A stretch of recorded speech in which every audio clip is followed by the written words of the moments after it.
नमस्कार विद्यार्थी मित्रांनो, क्रिएटिव्ह मॅथ्स मराठी या आपल्या लाडक्या युट्यूब चॅनलमध्ये पुन्हा एकदा तुमच्या सगळ्यांचं सहर्ष स्वागत आहे. इयत्ता 6वी मराठी बालभारती 5वी कविता नवीन अभ्यासक्रमाची प्रकाश यात्री ही कविता मित्रांनो आपण पाहणार आहोत. ओके, तर या ठिकाणी लक्षात घ्या, या कविता आपण समजून घेऊयात आणि त्याचबरोबर या कवितेचा जो स्वाध्याय आहे तो सुद्धा आपल्याला समजून घ्यायचा आहे. कविता आणि कवितेचा स्वाध्याय आपण जरा नीट बघून घेऊया. तिथं थोडंसं प्रकाशा यात्री झालंय, तर प्रकाश यात्री पाहिजे. इथे एक थोडासा जो मात्रा आहे तो नको आपल्याला. ठीक आहे, तर स्वाध्याय समजून घेण्याच्या अगोदर आपण जरा ही कविता नीट समजून घेऊयात. बघा, प्रकाश यात्री म्हणजे काय? प्रकाश देणारे. नावातच आहे सगळं. प्रकाश यात्री म्हणजे प्रकाश देणारा. जो प्रकाश देतो तो प्रकाश यात्री. ओके, ज्याच्याकडून आपल्याला सर्वांना प्रकाश मिळतो त्याला आपण काय म्हणू बाबा? प्रकाश यात्री आहे तो. ओके, आता इथे बघा, आम्ही बालक, आम्ही प्रकाश यात्री, गगन चितारू नव्हे. आता या ठिकाणी लक्षात घ्या, चितारणे म्हणजे रेखाटणे. आम्ही बालक, आम्ही लहान मुलं, म्हणजे लहान मुलं सुद्धा एक प्रेरणेचा स्रोत असतात. त्यांच्यामध्ये एक शक्ती असते आणि त्या शक्तीच्या माध्यमातून ते लोकांना, इतरांमध्ये सुद्धा एक सकारात्मक ऊर्जा निर्माण करू शकतात. म्हणजे दुसऱ्यांना चांगल्या वाटा दाखवू शकतात. तर हाच उद्देश आहे कवयित्रीचा. कवयित्रीचा काय उद्देश आहे? या ठिकाणी माझ्याकडे आता पुस्तक आहे. पुस्तकामध्ये मी आता बघतो बघा, या ठिकाणी पुस्तकामध्ये इथं कवयित्री जी आहेत या कवितेच्या, तर त्यांचा सुद्धा एक परिचय दिलेला आहे. तो सुद्धा समजून घेणं गरजेचं आहे की सॉरी, कवी जे आहेत ते कल्याण इनामदार, म्हणजे हे प्रसिद्ध कवी आणि बालसाहित्यिक आहे. तर या प्रकाश यात्री म्हणजे काय? की अशी व्यक्ती जी समाजामध्ये चांगुलपणा, चांगले विचार आणि प्रामाणिकपणा अशी नवीन आशा पल्लवित करते. म्हणजे चांगले विचार देणारे, लोकांमध्ये सकारात्मक ऊर्जा निर्माण करणारी जी काही लोक असतात, चांगली मार्ग दाखवणारे लोक जे आहेत, त्यांना आपण प्रकाश यात्री म्हणतो. म्हणजे प्रकाशाच्या मार्गावरती चालणारा किंवा लोकांना प्रकाशाचा मार्ग दाखवणारा म्हणजे प्रकाश यात्री असं आपण म्हणूयात. म्हणजे या कवितेतून कवीने चांगले विचार आणि चांगल्या कृती याद्वारे सकारात्मकतेचा एक संदेश सर्वांना दिलेला आहे. आता बघा, आम्ही बालक जे आहे ते प्रकाश यात्री आहोत, लोकांना चांगला प्रकाश देणार आहोत आणि एक गगन चितारू नवे, म्हणजे एक नवीन गगन म्हणजे आकाश आणि चितारणे म्हणजे रेखाटणे. नवीन गगन चितारू म्हणजे काय? एक नवीन आपण एक समाज निर्माण करूयात, असा याचा एकंदरीत अर्थ आपण म्हणू शकतो. फुलपाखरा परी आम्हाला पंख मोकळे हवे.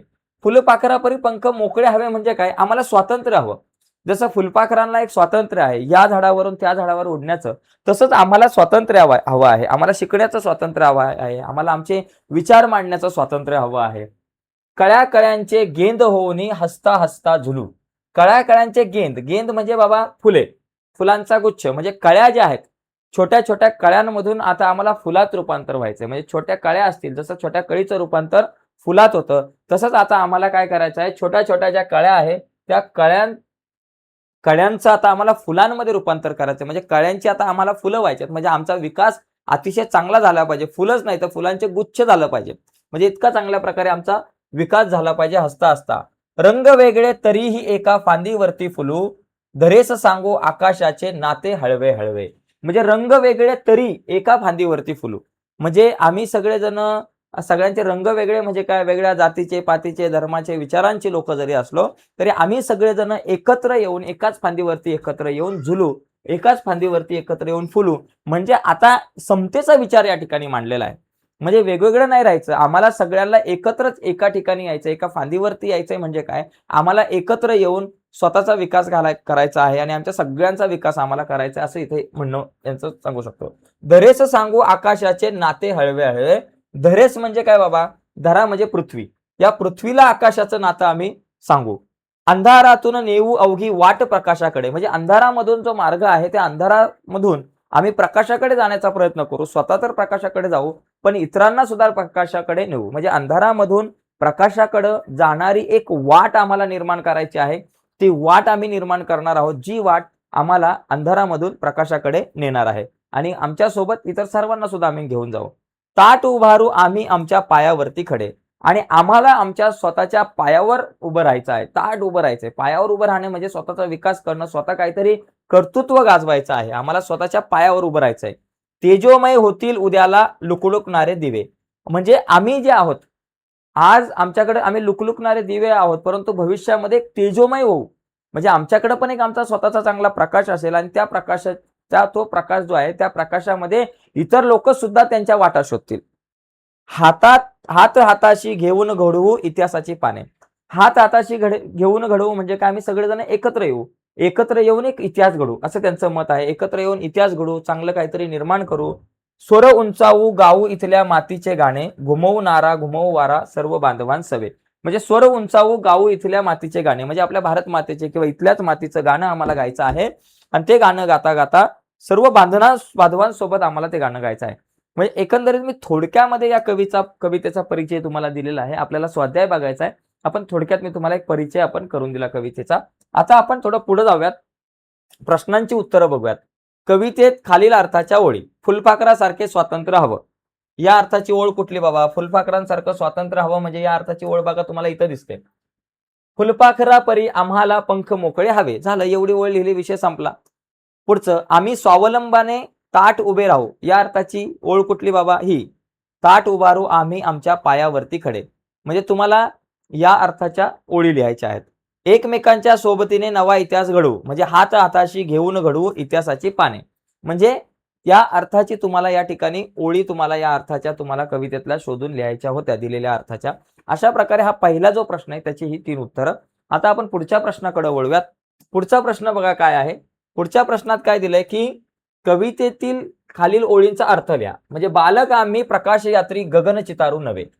आम्ही प्रकाशयात्री बालक आहोत आणि आम्हाला नवीन गगन चितारायचं. याचा अर्थ काय? आम्ही प्रकाशाच्या मार्गावर चालणारी मुलं आहोत आणि आम्हाला आमचं भविष्य स्वतःलाच घडवायचं आहे. ओके, रेखाटायचे आहे. कळ्या कळ्यांचे गेंद पाहिजे, तर गेंद होऊनी हसता हसता झुलू. आम्ही फुलांच्या कळ्यांप्रमाणे एकत्र येऊ, सुवास पसरवत आनंदाने जीवनात झुलणार आहोत. अंधारातून नेऊ अवघी वाट प्रकाशाकडे. आम्ही जगातील अज्ञान आणि निराशेचा अंधार दूर करून सर्वांना प्रगतीच्या किंवा ज्ञानाच्या प्रकाशाकडे नेणार आहोत. घुमवू नारवा सर्व बांधवांसंख्ये.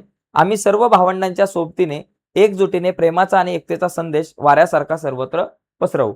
अशा पद्धतीने या प्रश्नांची उत्तरं इथं आपल्याला सांगता येतील. आता पुढे जाऊयात.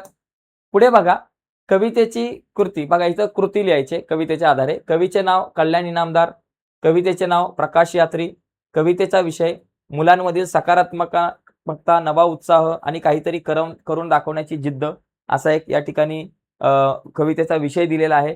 किंवा तुम्ही हा कवितेचा विषय जो पुस्तकामध्ये आपल्याला दिलाय, किंवा कवितेचा विषय तुम्ही असा सुद्धा देऊ शकता. तुम्हाला सांगतो, हा लिहा, किंवा एक मिनिट, किंवा अजून एक आहे आपल्याकडे, एकच मिनिट फक्त.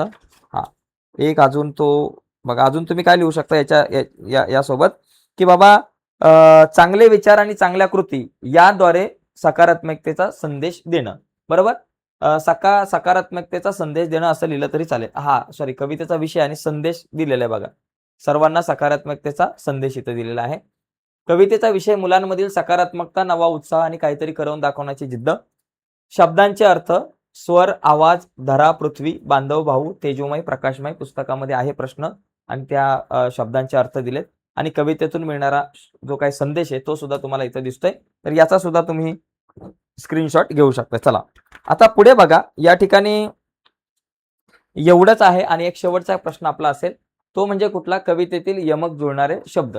नवे, हवे, झुलू, फुलू, त्याचबरोबर प्रकाशाकडे खडे असं लिहिलं तरी चालेल.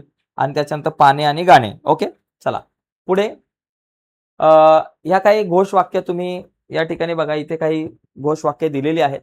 घोषवाक्य म्हणजे एखादा संदेश, विचार किंवा उद्देश थोडक्यात प्रभावी व लक्षवेधी. म्हणजे घोषवाक्य तुम्ही ऐकले, तुम्ही काय करता, स्वातंत्र्य दिनानिमित्त प्रभात फेरी ज्यावेळेस निघते त्यावेळेस तुम्ही घोषवाक्य देता.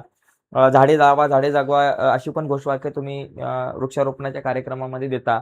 म्हणजे जशा प्रकारचा कार्यक्रम असेल तशी तुम्ही घोषवाक्य देता. जसं की इथं दिले, साक्षर जनता, भूषण भारता, स्वच्छ भारत, सुंदर भारत. ही घोषवाक्य जी आहे ती कमीत कमी शब्दामध्ये प्रभावी मांडणी त्यांची करतात. आता घोषवाक्याच्या संदर्भात आपण इथे थोडंसं जाणून घेऊ आणि मग पुढे जाऊ. बघा, घोषवाक्य म्हणजे एखादा संदेश, विचार किंवा उद्देश थोडक्यात प्रभावी व लक्षवेधी शब्दात मांडलेले लहान व अर्थपूर्ण वाक्य. सामाजिक, शैक्षणिक, पर्यावरण विषयक, आरोग्य विषयक, देशभक्तीपर अशा विविध विषयांवर जागृतीपर घोषवाक्य आपण तयार करतो आणि ती वेगवेगळ्या प्रभात फेरीमध्ये, वेगवेगळ्या कार्यक्रमामध्ये आपण मांडतो, जेणेकरून लोकांना त्याच्यामधून प्रेरणा मिळावी. बघा, घोषवाक्याचं स्वरूप कसं असतं? कमी शब्दात लयबद्ध प्रभावी मांडणी, यमक जुळणारे शब्द वापरून सूत्रबद्ध वाक्यरचना असते आणि समूहात जोश, उत्साह निर्माण करण्यासाठी आपण या घोषवाक्यांचा वापर करतो, जशी की ही 2 दिलेली आहेत. आता तुम्हाला काय करायचं आहे, विविध विषयांवरील आकर्षक घोषवाक्य तुम्हाला तयार करायचे आहेत. बरोबर, आता ही घोषवाक्य जी आहेत ती विविध कार्यक्रमात वापरायची आहेत, पण ती घोषवाक्य तुम्ही अशा प्रकारे बनवू शकता. बघा मी तर बनवून दिलेली आहेत. जसं शिक्षणावरती तुम्ही घोषवाक्य बनवू शकता, शिका, घडवा, देश उजळवा. स्वच्छतेवरती स्वच्छ गाव, सुंदर गाव हा आपला दृढ संकल्प ठराव. त्याचबरोबर पर्यावरणावर तुम्ही बनवू शकताय, झाडे लावा, झाडे जगवा, निसर्गाचा श्वास वाचवा. पाणी बचतीवरती तुम्ही बनवू शकताय, पाण्याचा प्रत्येक थेंब अमूल्य, जपा आज, जगेल उद्याचे भविष्य. त्याचबरोबर वृक्ष संवर्धनावर एक झाड लावा, 1000 श्वास वाचवा. वाहतूक सुरक्षिततावर वाहतुकीचे नियम पाळा, सुरक्षित जीवन जगवा किंवा जगा. ओके, असं आपण या ठिकाणी करू शकतो. म्हणजे अशी घोषवाक्य आपल्याला तयार करता आली पाहिजेत आणि ती वेगवेगळ्या कार्यक्रमात वापरली पाहिजेत.